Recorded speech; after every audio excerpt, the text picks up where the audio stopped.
Bonjour mesdames et messieurs. Dans ce tutoriel concernant l'outil Plume, nous verrons la fonction joindre. Mais avant, j'aimerais réviser deux petites choses avec vous.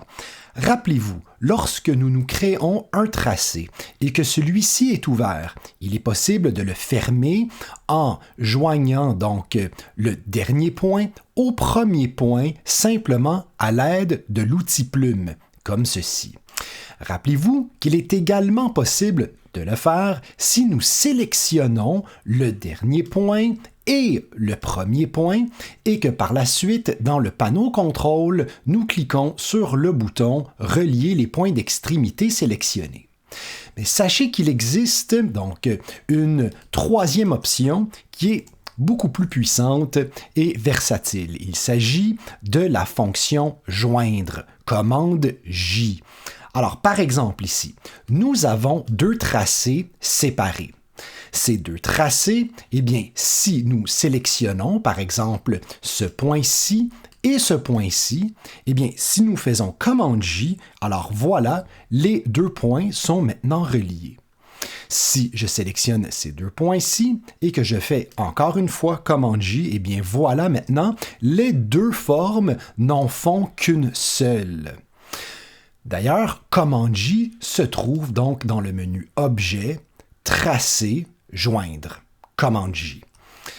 Une autre manière qu'on aurait pu utiliser pour donc joindre ces deux morceaux en un seul aurait été de sélectionner d'avance les deux morceaux et de faire commande J une fois, comme on peut voir ici. Donc, le premier lien c'est fait et commande J une deuxième fois. Et voilà maintenant, le tour est joué.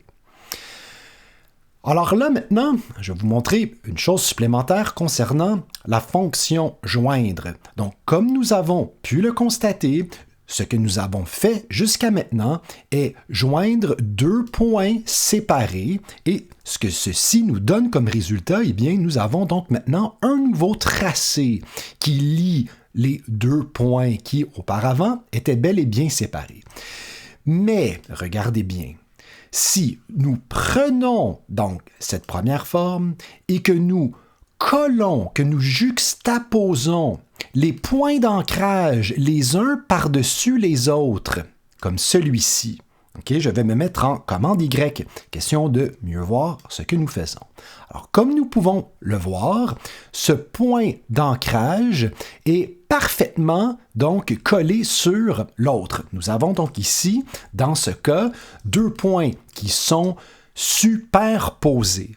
Eh bien, lorsque nous joignons des points superposés, ceux-ci se fusionnent en un seul. Regardez bien. Je vais donc maintenant sélectionner les deux points qui sont superposés et je vais faire commande J. Et regardez bien donc maintenant, les deux points n'en font qu'un seul. Même chose ici, donc à droite, si vous le voyez bien, j'ai deux points séparés. Si je sélectionne les deux points en même temps et que je fais commande J, eh bien maintenant, les deux points n'en font qu'un seul. Nous allons répéter cette opération donc à l'aide de ce personnage. Donc, je vais tout d'abord le faire miroiter vers la droite à l'aide de l'outil miroir. Donc, j'enfonce la touche O, je fais Alt-clic sur mon point d'ancrage à cet endroit-ci ou à cet endroit-ci, puisqu'il s'agit ici de l'axe vertical à partir duquel je veux créer mon miroitement.